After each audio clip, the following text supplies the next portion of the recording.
The door opened at 6:47 in the evening. Donald stepped inside smiling. The easy smile of a man who believed everything he'd left behind was exactly where he'd left it. Elena? Nothing. He checked the kitchen, the bedroom, the bathroom. Empty. The wardrobe, open. Nothing but hangers swaying in the draft. He walked to the living room. The couch was gone. The art was gone. For pale rectangles on the wall where her paintings used to live. Ghosts of color on bare plaster. He called her phone. One ring. Nothing. He called again. Nothing. He stood in the center of that house, the house she had turned into a home, and felt, for the first time in years, genuinely afraid. But here is what Donald didn't know. While he stood in that empty room, Elena Cyrus was sitting in a cafe 3 cities away. Chamomile tea. A good book. Rain against the window. She was at complete peace. How does a woman get there? That story starts long before Donald ever opened that door. I need you to be inside this room. 12 people around a table. Donald's family. His mother at the head. His sisters, cousins, friends of the family. Elena was talking. She was a financial analyst. Brilliant, measured, making a point that should have made the room lean in. Donald interrupted her. Not violently. Easily. The way you do something you've done so many times it no longer requires thought. Elena, baby, leave the big conversations to the people in the room, yeah? He picked up his glass. The table laughed. His mother smiled into her orange juice. His sisters exchanged a glance. Marcus looked at the tablecloth, and the table moved on. But Elena didn't move on. She lifted her water glass. She took a sip. She set it down. She looked out the window at the street below, and something inside her went very, very quiet. Not anger, not sadness, something colder than both. The particular stillness of a woman who has just made a decision she will not announce, will not discuss, and will not be talked out of. The table never saw it. That was their first mistake. They met 11 years ago. She was 26. He was 30. She was finishing a master's in finance, working 2 jobs, sending money home to her mother in Accra every month without fail, and still somehow managing to be the kind of woman who changed the atmosphere of every room she entered. He was charming in the real way, not performed. He remembered things, what you ordered, what worried you, what you'd said 3 weeks ago in passing. He made you feel like his attention was the rarest thing in the world, and he had chosen to give it to you. She fell slowly, carefully, the way intelligent women do, with one hand always slightly extended toward the exit, just in case. But she fell. Their early years were real. She would always say that. Whatever happened after, those first years were real. He came to her presentations. He held her while she cried about her father. He drove 2 hours on a Tuesday because she'd had a terrible day and didn't want to talk about it on the phone. She trusted him completely. With her plans, her fears, her future. She wove their lives together the way you only do when you believe the weaving is permanent. It didn't happen all at once. It never does. 5th year. Small changes. Easy to excuse if you loved someone. Impossible to ignore if you were honest with yourself. He stopped asking about her work. When she brought home something she was proud of, a deal, a breakthrough, he nodded with the pleasant inattention of a man waiting for the subject to change. He started speaking over her in public, correcting her at dinner, making jokes at her expense, too sharp to be affection, but landing in laughter before anyone could examine them. His mother began coming around more, and his mother had always wanted a softer woman for her son, one who would orbit, one who would yield. Elena did not yield, and Donald, weak in exactly the place it mattered most, started listening to his mother more than his wife.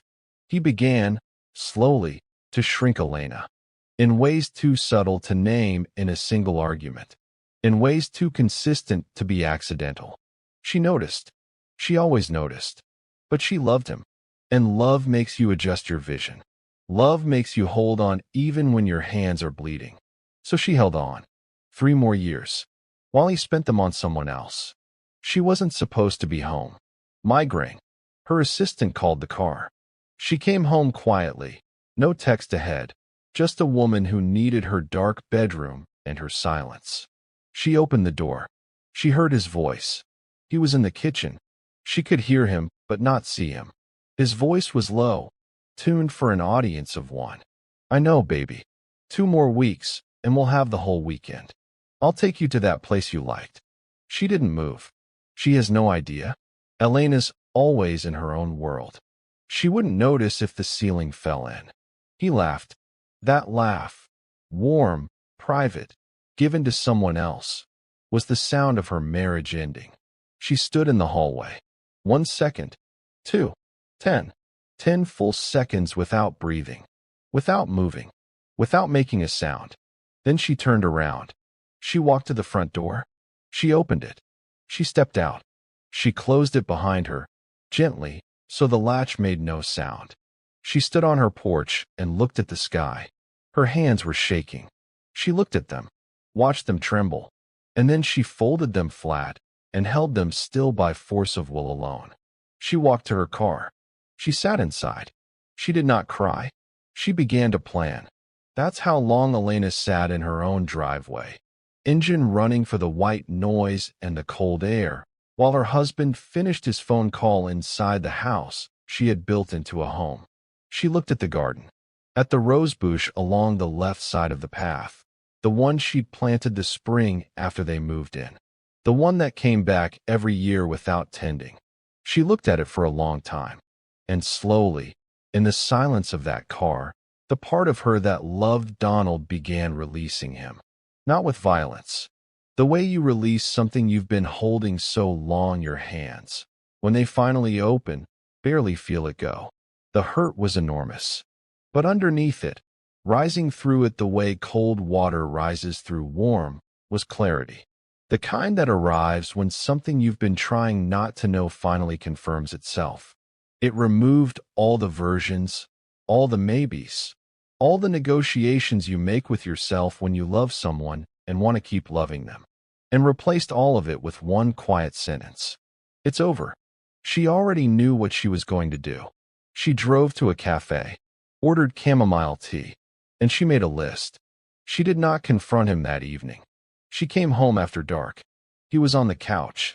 She kissed him on the cheek, the habit of 11 years, and said she'd had a terrible headache and was going to bed. He said, "Poor baby." She said, and she went upstairs.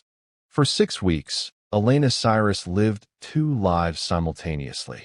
On the surface, the wife. Warm. Present. She cooked. She smiled. She sat beside him at family dinners and touched his arm at the right moments. She performed the marriage that was already over, and she performed it flawlessly. Not for him. For the timeline. Underneath the surface, she was dismantling everything. Quietly, legally, and without a single wasted move. First call, Priya. Priya was her best friend from graduate school, a family attorney with a reputation that made husbands nervous in 3 different counties. She told Priya everything. Facts only. No tears. Priya listened, then said, "Don't touch anything. Don't move money. Don't say a word. Document everything." Elena said, "Already started." Priya paused. "You know, sometimes you terrify me." Elena almost smiled. The documentation took 3 weeks. The phone plan was in Elena's name. Always had been. Donald had accepted that arrangement without thought, the way people accept things that benefit them. She requested the records. She cross-referenced dates. His calendar. His stated trips. Receipts she had filed for years in household accounting. The pattern was not subtle. Once she was looking, she found a name. Simone. She found hotel records. Phone records. Dates. 2 years. The affair had been running for 2 years. She sat with that number, not analyzing it, just letting it have its full weight. 2 years of Sundays. 2 years of trips that ran a day longer than the itinerary. 2 years of evenings when he was physically present and somewhere else entirely. And she had noticed. She had always noticed, and she had told herself it was stress or distance or the sediment that settles into long marriages. It had not been sediment. She breathed. She went back to work. She called her mother on a Saturday evening, sitting on the bathroom floor with the door locked. Not because Donald might hear, because she needed the smallest, most enclosed space she could find. Her mother answered on the second ring. Elena said, "Mama," just that word. And her mother, 3,000 miles away in Accra, heard everything inside it that Elena had been carrying alone. "My child," her mother said. And Elena, for the first and only time throughout everything that followed, broke. She slid down the bathroom wall, and she cried. Not quietly, not controlled. The way you cry when you've been holding something so long the release has to be total. She cried for the marriage, for the years, for the woman she had been at 26, certain she was building the right life. Her mother said nothing. She just stayed on the line. The particular presence of someone who loves you enough to sit inside your grief without trying to fix it. When Elena was quiet, her mother said, in their language, "The tree that bends in the storm does not break. You did not break." A pause. "Come home when it's done." "Yes, Mama. I'm proud of you." Not because you are leaving, because you are leaving without becoming someone you are not. Elena closed her eyes. "Go. Finish it." Priya brought in a forensic accountant. They worked for 2 weeks. And what they found, even to Elena, who had structured it all, was astonishing when laid out plainly. 63%. 63% of the household wealth, every asset, every investment, every property in the portfolio Donald proudly described at dinner parties, was traceable directly to Elena's financial contribution, strategic input, or both. The acquisition memos were in her handwriting, time-stamped before every major purchase. The deposit on the family renovation, her loan, her name, presented as his arrangement. The investment returns that paid for his sister's wedding, her portfolio, her modeling, her timing. Every significant move had been blueprinted by Elena. Donald had been the face. She had been the foundation. She had built a kingdom. She had just let him wear the crown. She looked at the summary for a long time. Then she closed the folder and called Priya. "How long will this take to finalize?" 2, 3 weeks. "And the apartment?" "Ready when you are." "Good," Elena said. "I'm ready." The night before the movers came, after Donald had left for the airport, Elena walked through the house alone. She took her time. She ran her hand along the hallway wall. She stood in the kitchen and looked at the window above the sink, where the afternoon light came in at an angle that had always made her feel, inexplicably, that things would be all right. She stood in the study doorway and remembered the Saturday they had assembled the bookshelves. Donald sitting cross-legged on the floor, holding 2 pieces of wood in the air and making a face until she had laughed so hard she couldn't read the instructions. She let herself remember him in that moment. He had not always been this. She stood in the living room last. Long shadows across bare floorboards. The light fading. She put her hand against the wall. She breathed. She reached into the jewelry box. Her grandmother's earrings, gold, delicate, shaped like crescent moons. The ones she had worn on her wedding day and had not touched since. She put them in her pocket. She turned off the light. She closed the door. She walked to her car without looking back. Not because she wasn't hurting, because she had already grieved. It was done. There was nothing left to do but walk toward the life waiting on the other side. 3 weeks after she disappeared, Priya called. "Elena, you've already won everything. The legal piece is done. What do you need the room for?" Elena was quiet. Then she said, 6 years of that family watching him diminish me and saying nothing. 6 years of Sunday brunches and birthday dinners where I sat at their table and was made to feel like a guest in my own marriage. A pause. "I don't need the room. I need them to understand what they allowed." Priya looked at her for a long moment. "Okay, I'm coming with you. I was counting on that. Dress. White, Elena said. She chose his mother's birthday dinner. The whole inner circle. Extended family. Family friends. 22 people who had watched it happen and said nothing. She RSVP'd using the old email address.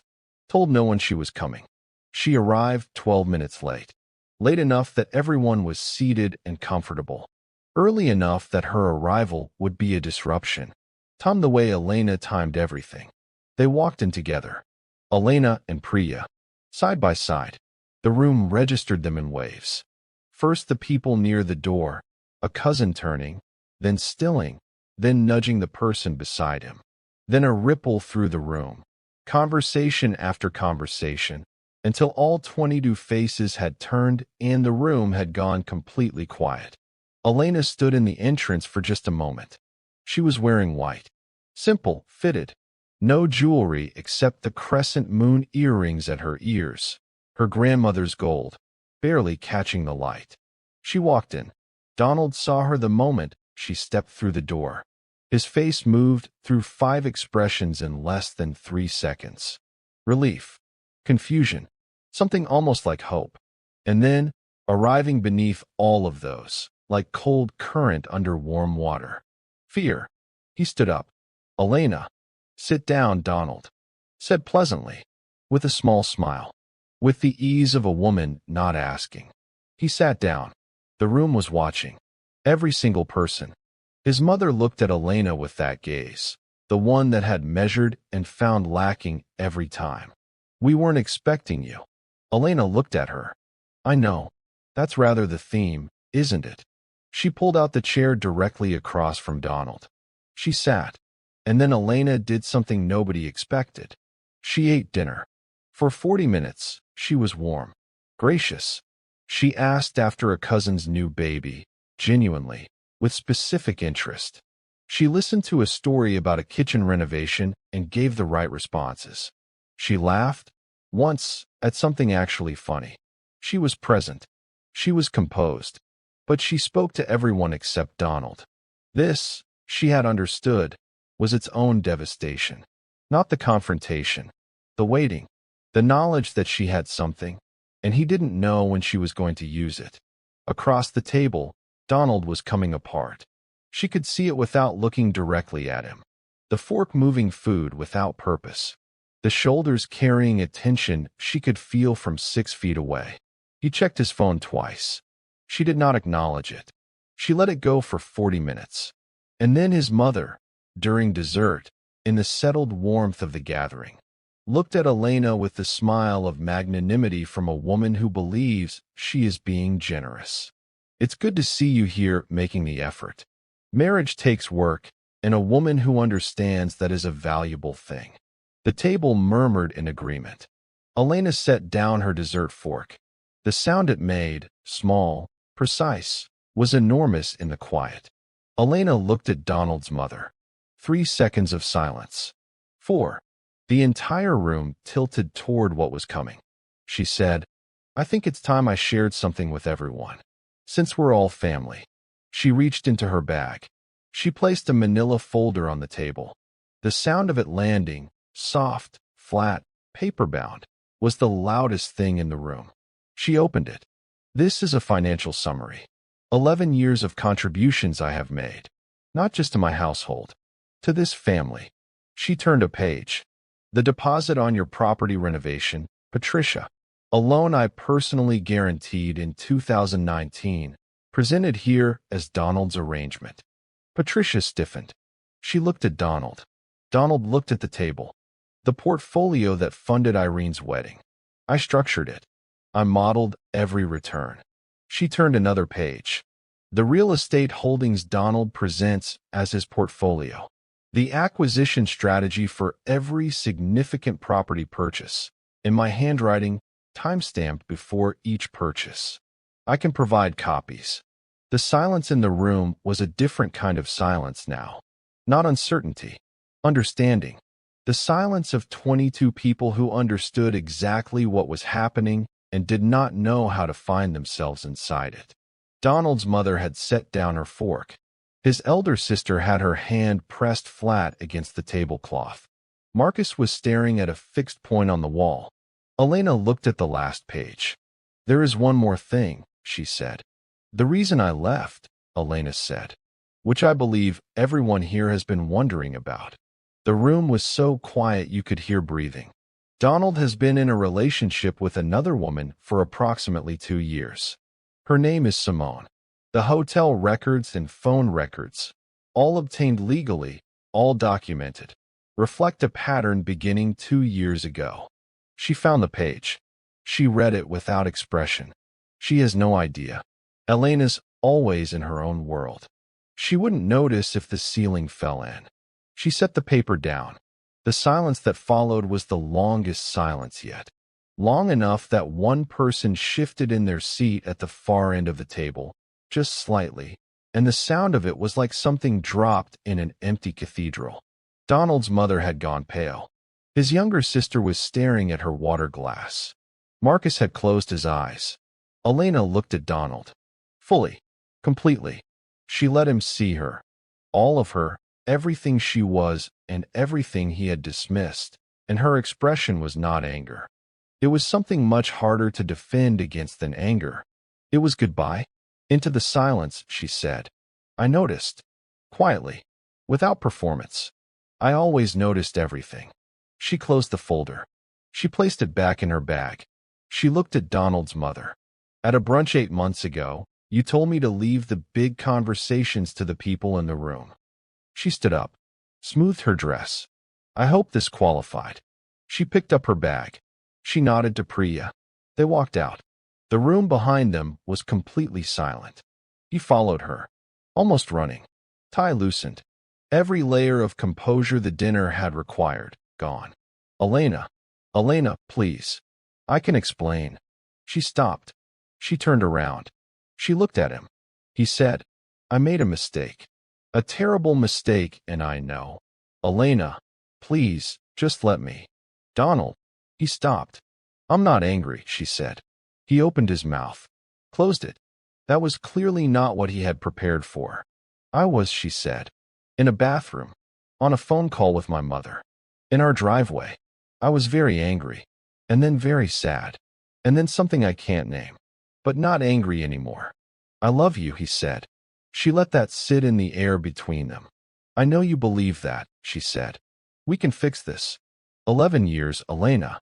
11 years doesn't just. "I know how long it was," she said quietly. "I was there for all of it." He stood in the parking lot, the restaurant light behind him, the cold evening around them both. "What do I do?" he said. Not a strategy, not a plea even. Just a man who genuinely did not know. She looked at him. "That," she said, "is the first honest question you've asked me in years." She got in her car. She closed the door softly. She drove away. She did not look in the rearview mirror. The consequences didn't come like a wave. They came like a tide. Steady. Inevitable. Donald's professional circle, built on his personality and Elena's invisible infrastructure, began to cool. Calls returned more slowly. Meetings canceled. 2 acquisitions fell through because the financial modeling he submitted without Elena's review couldn't hold up to scrutiny. He had never noticed, in 11 years, how much of his credibility had been borrowed from the precision of hers. He noticed now. Simone learned he had been married. Her message to him was, by his own account to a friend, very short. She did not continue the relationship. His mother did not call for 17 days. When she finally did, the call lasted 45 minutes. Marcus told Elena, months later, quietly, without editorializing. She told him he had shamed the family by what he did, and shamed them further by doing it to a woman like you. He paused. She cried. Elena said nothing. She nodded slowly, and she went back to her tea. 3 months after the divorce was finalized, Elena received a letter. Handwritten. 2 pages. Donald's mother. The careful handwriting of a woman who had learned to write when handwriting was still considered a statement of character. Elena read it once. She folded it. She put it in the drawer of her nightstand. She never spoke publicly about what it said, but everyone who knew her well, Priya, Marcus, the colleagues who had watched her quietly for years, observed the same thing in the weeks that followed. She seemed lighter, not happy in the way of someone who has won something. Lighter in the way of someone who has been released from something they had been carrying for a very long time without a name for it. Priya asked her once. What did she say? Elena looked at the middle distance for a moment. That she was wrong, she said. In her way. It took a while to say, but she said it. And Elena looked at her. And that was enough. 6 months after the birthday dinner, Priya called. It's done. Signed, filed, complete. Elena was at her kitchen table. New apartment. Morning light. Plants on every sill. One wall painted deep terracotta. A color Donald had always called too much. It was not too much. It was exactly right. You got everything you were entitled to, Priya said. Every contribution, documented and reflected. It's significant. I know. How do you feel? Elena looked out the window. Like myself, she said. Priya's voice softened. I've missed her. So have I. A pause. Elena, I've been a lawyer for 14 years. I have watched people fall apart in confrontations, and I have watched people hold it together. I have never seen what I saw that night. Elena reached up and touched her left ear. The crescent moon. Her grandmother's gold. I was ready, she said. Yes, Priya said. That's exactly what you were. On a Sunday in late spring, Elena went to the market alone. Early morning, before the city woke up, before the light changed from pale gold to ordinary. She went because she had always loved it, and had quietly stopped going during the marriage. She couldn't say exactly when. It had just stopped. Now she was doing it again. She bought tomatoes. Ugly, misshapen, the kind that taste of summer and nothing else. She bought bread with a crust that crackled. She bought honey from a man who said the bees were local and the flavor would change her life. She bought peonies, pink, extravagant, the kind Donald had always called unnecessary. She walked home through the park. She sat on a bench for a while. She tilted her face up to the spring light. She thought about what it had cost her. 11 years. A house. A version of the future she had believed in. She thought about what it had returned. Herself. Just herself. Whole and quiet and clear. She reached up and touched the crescent moon at her ear. Her grandmother. Her mother. Herself. The chain of women who had survived. She picked up her bag and walked home. She put the peonies in a wide glass vase on the windowsill beside the plants. She made coffee. She opened the window so the morning air came in. She sliced the bread. She drizzled the honey. She sat at her table. Alone. She looked at the peonies. She thought, unnecessary. She smiled. She ate slowly. She drank her coffee while it was still hot. She listened to the city outside, the Saturday morning of it, the dogs and the children and the distant traffic and the irreducible sound of life happening without agenda. She thought of her mother. She would call later. She thought of Priya. Dinner this week. She thought of herself at 26, walking into rooms with that laugh, certain she was building exactly the right life. And she wanted to say to that woman, You were building the right life. It just looked different than you thought. It required losing things you believed you couldn't survive losing. And you survived them. And what's on the other side is smaller than you imagined, and quieter, and entirely yours.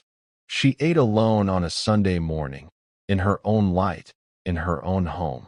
It was the best meal she'd had in years. Elena Cyrus didn't leave her marriage because she stopped loving him. She left because she started, after 11 years of slowly forgetting, to love herself. She didn't scream. She didn't beg. She didn't perform her pain for anyone who hadn't earned the right to witness it. She sat inside what happened to her. She let it clarify her. And then she moved, quietly, precisely, without apology, toward the life that had been waiting. There is a particular power in a woman who has finished grieving before the room knows she started. There is a particular devastation in a silence that was chosen, not imposed. There is a particular victory in a white dress, a pair of gold earrings, and the absolute unshakable knowledge of what you are worth. She didn't win by fighting. She didn't win by revenge. She won by understanding, with the full and permanent weight of certainty, exactly what she was worth. And she never again let anyone offer her less. Tell me in the comments, did Elena do the right thing by leaving without a word? Or should she have confronted Donald before he ever boarded that plane? 1 year later, Elena was promoted. Senior partner. The title came with a corner office, a new business card, and the public acknowledgement of work she had been doing quietly for years. She called her mother. Her mother said, "I told you." She said, "You always do, Mama." A colleague who had known her during the marriage, who had watched her edit herself down to something that wouldn't cause friction at company events when Donald was present, saw her in the office the week of the announcement. He stopped in the hallway. "Elena," he said, "you look different." She said, "I know. Good different." Yes. She had dinner parties on Friday evenings. She slept without trouble.